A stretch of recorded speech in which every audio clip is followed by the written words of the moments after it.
Hey everyone, thanks for joining this round table.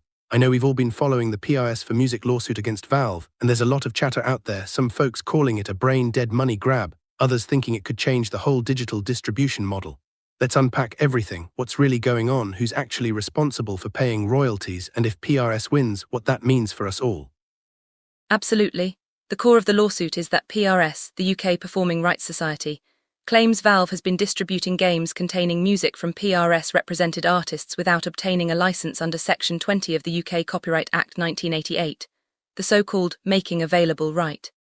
In plain English, they say, when you download a game from Steam that includes songs, Valve is communicating those works to the public and therefore owes performance royalties.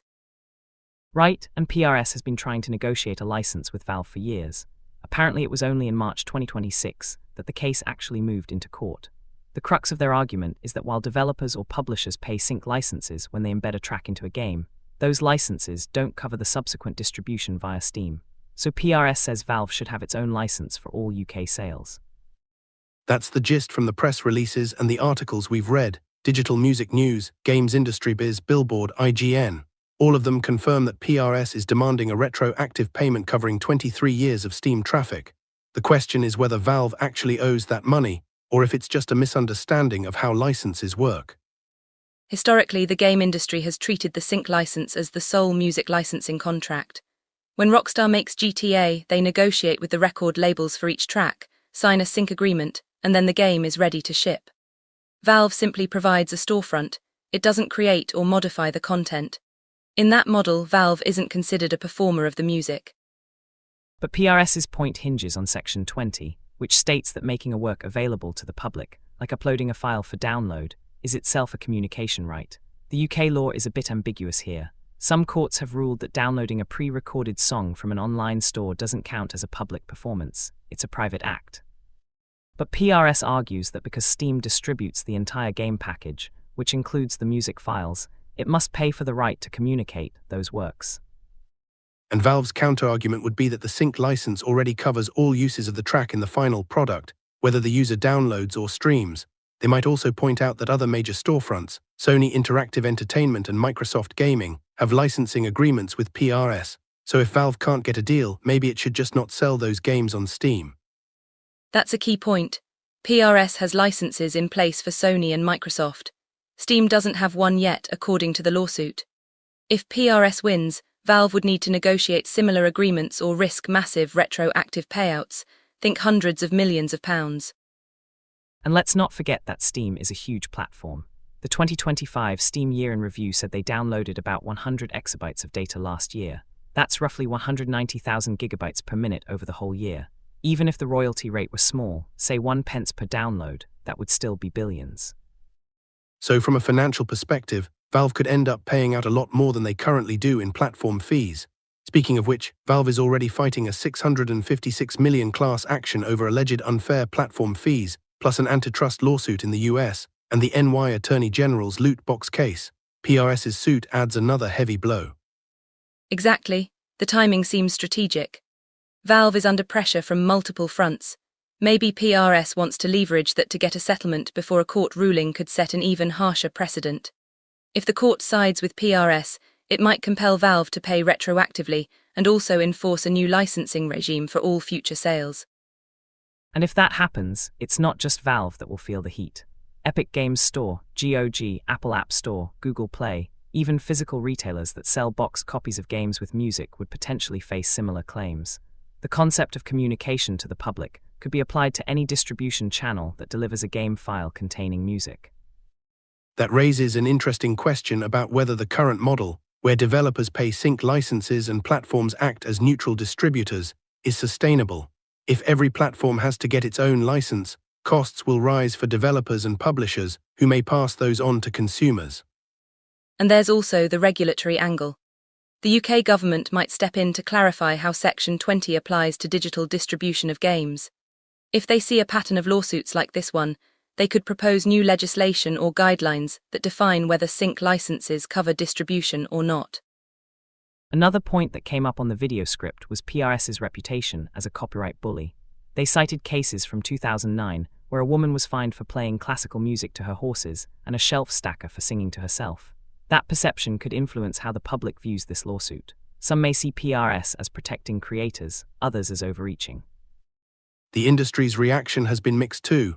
Many game developers are comfortable with sync licenses, they're used to negotiating those contracts, but now the platform itself is being asked to pay for performance rights. That's a new variable. We haven't seen that before in the gaming space. Let's talk through what would happen if PRS wins. First, Valve would have to negotiate a license covering all past UK sales of games with music on Steam. That could involve retroactive payments based on historical sales data, likely requiring Valve to provide detailed logs to PRS. The amount could be enormous. Then Valve would need an ongoing license for future releases. That might shift how developers approach licensing when they plan to release a game on multiple storefronts. They may negotiate blanket licenses that cover all distribution channels, or they may try to keep the rights separate and pay each platform individually. From a consumer perspective, we could see higher prices for games in the UK if developers absorb these costs. Or we might see fewer music-heavy titles available on Steam if Valve chooses to restrict them to avoid licensing fees, similar to how some streaming services geo-block content due to rights issues. There's also the possibility that PRS will target other sectors beyond gaming. Streaming services already pay performance royalties when they stream music, but they do so for live playback. If PRS argues that any distribution of a game file containing music counts as a public performance, then even e-book retailers selling books with embedded audio could be sued. That would push the entire digital content industry to re-evaluate how licenses are structured. We might see new licensing bodies emerge, maybe a separate digital distribution rights society that works alongside PRS and PPL. Let's consider alternatives. Could Valve negotiate a deal that covers all UK sales without paying retroactively? Maybe they could offer to pay a lump sum in exchange for a future license covering all releases, similar to a settlement. That would avoid the uncertainty of court proceedings. Yes, that's often how these cases end. If PRS's claim is strong, i.e. the law supports their interpretation, they might get a large payout or force Valve into a long-term agreement. But if the court finds that sync licenses already cover distribution, Valve could avoid paying anything beyond platform fees. The court will likely look at precedent in UK copyright cases involving digital downloads. If there are no prior rulings on games, they may need to interpret Section 20 broadly or narrowly. That decision will have a ripple effect. It could clarify whether the making available right applies only to live performances, like radio, or also to any digital distribution of copyrighted works. This is why the timing matters. Valve's already juggling multiple lawsuits, platform fee, antitrust, loot box. A PRS win would add a huge financial and operational burden. It might force Valve to re-evaluate its strategy in the UK market entirely. Another angle is the effect on indie developers. Many of them license music from independent artists or royalty-free libraries. If they're already paying for sync licenses, adding a platform license could be prohibitive. Some may choose not to release their games on Steam at all, or look for alternative storefronts that negotiate better terms. Or they might bundle a blanket performance license into the publisher's contract.